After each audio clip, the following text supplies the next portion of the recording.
Shweta, failure பற்றி ஒருத்தங்க ஒரு கேள்வி கேட்டிருக்காங்க.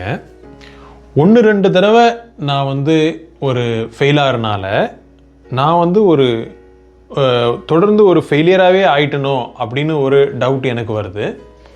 ஸோ அடுத்த தடவை நான் ஏதாவது ஒரு முயற்சி ட்ரை பண்ணும்போது அப்போது அந்த ஒரு பெரிய தடங்களாக இருக்குது. ஸோ இதை எப்படி ஹேண்டில் பண்ணுறது? கண்டிப்பாக அது நம்ம ரொம்ப எதிர்பார்த்து முயற்சி பண்ணுற ஒரு விஷயத்தில் நம்ம தோற்று போகும்போது எல்லாரும் எஃபர்ட் போடுவோம். பட் அதை மீறி அங்கே ஒரு ஃபெயிலியர் நடக்கும் பொழுது நம்மளே ஒரு ஃபெயிலியர் தானோ லைஃப்பில் அப்படின்ற மாதிரி தானே ஒரு தாட் வரும். பட் அது ரொம்ப நேச்சுரலான ஒரு தாட். பட் இதுக்கு பின்னாடி நம்ம புரிஞ்சிக்க வேண்டிய ஒரு விஷயம் இருக்குது. இப்போது ஃபெயிலியருன்றது ஒரு டேர்ம். நம்ம எல்லாருமே சின்ன வயசுலேருந்து இந்த ஃபெயிலியர்ன்ற டேர்ம் எய்தர் சக்ஸஸ் ஒரு ஃபெயிலியர் இந்த எக்ஸ்ட்ரீம்ஸ் தான் நம்ம பார்த்துருக்கோம். பட் இந்த ஃபெயிலியருக்கு முன்னாடி இன்னொரு அழகான ஒரு டேர்ம் இருக்குது, ஃபெயிலிங் அப்படின்னா அந்த ஒரு ஈவெண்ட்டில் நம்ம தோற்று போயிருக்கோம். ஓகே, இப்போது ஃபெயிலிங்க்கும் ஃபெயிலியருக்கும் கம்ப்ளீட் டிஃப்ரென்ஸ் இருக்குது. அதை பற்றி ஐ எக்ஸ்பிளைன். ஸோ இந்த வீடியோவில் ஃபெயிலிங் அண்ட் ஃபெயிலியர் அதை பற்றி நம்ம கம்ப்ளீட்டாக டீகோட் பண்ணுவோம். இதோட டிஃப்ரென்ஸ் எல்லாமே நான் உங்களோட ஷேர் பண்ணுறேன். ஸோ நிச்சயமாக அது உங்களுக்கு ஹெல்ப்ஃபுல்லாக இருக்கும். உங்கள் லைஃப்பில் ஏதாவது ஒரு ஈவெண்ட்டில் நீங்கள் தோற்று போகும் பொழுதோ இல்லை நீங்கள் நினச்சபடி காரியங்கள் எல்லாம் நடக்காத போது உங்களை நீங்கள் ஃபெயிலியராக நினச்சிக்காம இருக்கிறதுக்கு நான் இன்றைக்கி சொல்கிற பாயிண்ட்ஸ் எல்லாம் நிச்சயமாக ஹெல்ப்ஃபுல்லாக இருக்கும். பார்க்கலாம். ஒரு விஷயத்தில் ஒரு பர்டிகுலர் ஈவெண்ட்டில் நான் தோற்று போகும் பொழுதும் ஆர் என்னையே நான் ஒரு ஃபெயிலியராக கன்சிடர் பண்ணுறதுக்கும் என்ன வித்தியாசம்னா நம்மளோட மைண்ட் செட் தான். நம்ம எப்படி அந்த பர்டிகுலர் விஷயத்தை பார்க்குறோன்ற அந்த பெர்ஸ்பெக்டிவ் தான் கம்ப்ளீட் சேஞ்ச். ஆக்சுவலி இங்கே என்னை நானே ஒரு ஃபெயிலியர் அப்படின்னு நான் நினைக்கும் பொழுது அது பல மடங்கு நெகட்டிவ் எஃபெக்ட்ஸ் எனக்குள்ளே க்ரியேட் பண்ணுது. அதுலேருந்து எனக்கு பயம் வரும், அதுலேருந்து எனக்கு சந்தேகம் வரும், அதுலேருந்து எனக்கு அடுத்த ஸ்டெப்பு ப்ராக்ரெஸ் பண்ணுறதுக்கு ஒரு நம்பிக்கையே இருக்காது. அவ்வளோதான், நான் அதுக்கு மேலே நான் முயற்சியே பண்ண மாட்டேன். ஆனால் உண்மையிலே பார்த்தா அந்த ஒரு ஈவெண்ட் தான் இல்லையா, அந்த ஒரு ட்ரையலில் நம்ம சக்ஸஸ் கிடைக்கல, நம்மளுக்கு அடுத்த ட்ரையலில் நம்மளுக்கு சக்ஸஸ் கிடைக்கல. ஸோ எவ்ரி ஈவெண்ட்டுக்கு தான் அந்த அவுட்கம் இல்லையா. ஸோ அந்த ஒரு ஈவெண்ட்டுக்கு நம்ம பாஸ் ஆகிருக்குமா ஃபெயில் ஆயிருக்குமா, ஓகே நம்ம ஃபெயில் ஆயிருக்கும், மறுபடியும் இன்னொரு ஈவெண்ட் நடக்கும், அந்த ஈவெண்ட்டில் என்ன ரிசல்ட்டு. ஓகே, இப்போது இந்த ஃபெயிலிங்க்கும் ஃபெயிலியருக்கும் டிஃப்ரென்சஸ் நிறையா இருக்குதுன்னு சொன்னேன்ல, பார்க்கலாமா? இப்போது ஃபெயிலிங்ன்றது அதாவது ஒரு ஈவெண்ட்டில் நடக்கிற அந்த ஃபெயிலிங் டெம்ப்ரரியான ஒரு ஈவெண்ட். கரெக்டாக நம்ம அதை தாண்டி அதை அனலைஸ் பண்ணி அதை நம்ம படித்து அதில் இருக்கிற கேப்ஸ் எல்லாம் சால்வ் பண்ணி நம்ம செஞ்ச தவறுகள் எல்லாத்தையும் திருத்திக்கிட்டு நிறைய பேர்கிட்ட அட்வைஸ் கேட்டு இன்னும் பெட்டராக ப்ரிப்பேர் பண்ணி மறுபடியும் ட்ரை பண்ணி ஒரு வேளை சக்ஸஸ் கிடைச்சாலும் கிடைக்கலாம். இப்போது ஃபெயிலிங்ன்றது நான் சொன்னபடி ஒரு டெம்ப்ரரியான ஒரு ஸ்டேட், அது பெர்மனெண்ட் கிடையாது.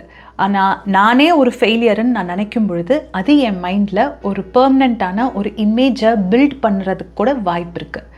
ஸோ அது ரொம்ப பெரிய நெகட்டிவ் இம்பேக்ட் கொடுக்கும்ல. இன்னொன்று யோசிச்சு பாருங்களேன், ஃபெயிலிங்ன்றது ஒரு செட்பேக். அந்த ஈவெண்ட்டில் நான் நினச்சபடி எனக்கு நடக்கலை, அந்த ஒரு விஷயம் நான் எதிர்பார்த்தபடி it didn't turn out. So அது ஒரு செட்பேக், ஒரு டிஸப்பாயின்மெண்ட், எல்லோரும் அப்செட் ஆகும்ல கண்டிப்பாக. ஸோ அது ஒரு ஈவெண்ட். ஆனால் அதே இது நான் என்ன ஃபெயிலியராக நான் நினச்சிக்கிட்டேன் அப்படின்னா அது எனக்கு மைண்ட் செட்டாகவே க்ரியேட் ஆகிடும். மைண்டுக்குள்ளே போய் அந்த தாட் உட்காந்துச்சு அப்படின்னா நெக்ஸ்ட்டு நான் செய்கிற வேலைகள் எல்லாத்துலேயுமே என்னால் முழு ஈடுபாடோடு செய்ய முடியாது, எனக்கே என் மேலே ஒரு நம்பிக்கை இல்லாமல் கூட போகும். மூணாவது, இப்போது ஃபெயிலிங்ன்றது ஒரு part of the journey. Okay, part of the journey அப்படின்னா இப்போ நம்ம நினச்சிட்டு இருப்போம்ல, 2 ரூட் தான் இருக்குது, ஒன்று நேராக சக்ஸஸ் போய் ரீச் ஆகும், அப்படி இல்லைன்னா ஃபெயிலியர். பட் அது உண்மையான பிக்சரே கிடையாது. ஒருத்தங்க ஒரு சக்ஸஸை ரீச் பண்ணணும் அப்படின்னாலே அதில் பல பிட் ஸ்டாப்ஸ், பல ஸ்டாப்ஸ் ஆஃப் ஃபெயிலிங் ஈவெண்ட்ஸை தாண்டி தான் அவங்க அந்த சக்ஸஸை ரீச் பண்ணவே முடியும். ஸோ ஃபெயிலிங்ன்றது இவ்வளோ பெரிய ஜேர்னியில் ஒரு ஈவெண்ட். ஆனால் ஃபெயிலியராக நீங்களே உங்களை ஃபிக்ஸ் பண்ணிக்கிட்டீங்க அப்படின்னா அதோட அந்த ஜேர்னியே முடிஞ்ச மாதிரி தான் அர்த்தம். ஃபெயிலிங்காக நீங்கள் நினச்சிங்க, ஒரு ஈவெண்ட்டில் நான் தோற்று போயிட்டேன், இந்த ஈவெண்ட்டில் நான் நினச்சபடி நான் ஜெயிக்க முடியல, இந்த ஈவெண்ட்டில் எதிர்பார்த்த ரிசல்ட் வரல, பட் அப்படி நீங்கள் ஒரு ஈவெண்ட்டாக மட்டும் பார்த்தீங்கன்னா அதில் இருக்கிற வாய்ப்புகள் நம்ம கண்ணுக்கு தெரியும். நம்ம செஞ்ச தவறுகளை எப்படி அனலைஸ் பண்ணணும்னு தெரியும். யாருக்கிட்ட கைடன்ஸ் கேட்கணுன்ற கிளாரிட்டி இருக்கும். ஸோ இதெல்லாமே ஒரு பாசிபிலிட்டிஸ் நம்ம கண்ணுக்கு தெரியும்.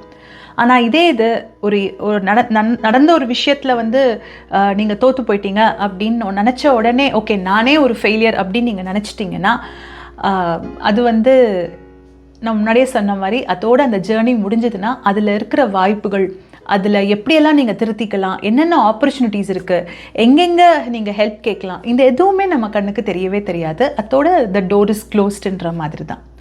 ஸோ ஒரே விஷயந்தான், ஆனால் நம்ம பார்க்குற விதத்தில் நிறைய பாசிபிலிட்டிஸ் டிஃப்ரென்சஸ் இருக்குது. அது ஒரு ஈவெண்ட்டாக மட்டும் பார்த்தீங்க அப்படின்னா நான் சொன்னபடி நிறைய வாய்ப்புகள் கண்ணுக்கு தெரியும், நம்ம செஞ்ச மிஸ்டேக்ஸ் கண்ணுக்கு தெரியும், நம்ம எங்கெங்கே அட்ரஸ் பண்ணணும்னு தெரியும், யார்கிட்ட போய் ஹெல்ப் கேட்கணும்னு தெரியும், நெக்ஸ்ட் டைம் நான் முயற்சி பண்ணும்போது எதெல்லாத்தையுமே நான் கரெக்ட் பண்ணிக்கலாம்னு நம்மளுக்கு தெரியும். அண்ட் அந்த ரிஸ்க் ஃபேக்டர், அதாவது அடுத்த தடவை முயற்சி பண்ணும்போது இந்த அளவுக்கு நம்ம தோற்று போகாமல் இன்னும் பெட்டராக நம்மளால் பெர்ஃபார்ம் பண்ண முடியுமா, இந்த கிளாரிட்டி எல்லாம் அது ஒரு ஈவெண்ட்டாக மட்டும் பாருங்கள், அப்போ உங்களுக்கு தெரியும். ஃபெயிலியராக நீங்கள் உங்களே நினச்சிக்கிட்டீங்க அப்படின்னா அந்த கிளாரிட்டி எதுவுமே நம்ம கண்ணுக்கு தெரியாது. ஸோ இப்போ நான் சொன்ன டிஃப்ரென்சஸை வச்சு ஓகே நான் என்ன ஒரு ஃபெயிலியராக பார்க்கக்கூடாதுன்ற அண்டர்ஸ்டாண்டிங் உங்களுக்கு கிடச்சிருக்குன்னு நினைக்கிறேன். பட் இதுக்கு அடுத்த ஸ்டெப் நம்ம என்ன செய்யணுன்றது ரொம்ப முக்கியம் இல்லை.